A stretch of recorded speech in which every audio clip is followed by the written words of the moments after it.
sheriff on scene who is refusing to stop the harassing behaviours of these park keepers. He's just going along with it.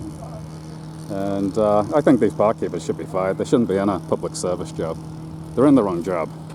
So I really think people that have interacted with me today and been offensive to me should get fired.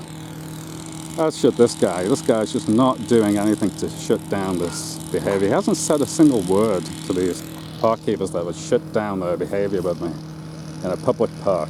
So that's how sheriff and law enforcement works in the USA. Right there, big sheriff's truck. Right there, let's have a look at the plate. So you got big sheriff's truck with a trailer, porta potty, park keepers, harassing park keepers. They got a crew with them. Not sure what the crew's about. Okay, I'm gonna place another 911 call. Okay, I'm getting fed up of waiting.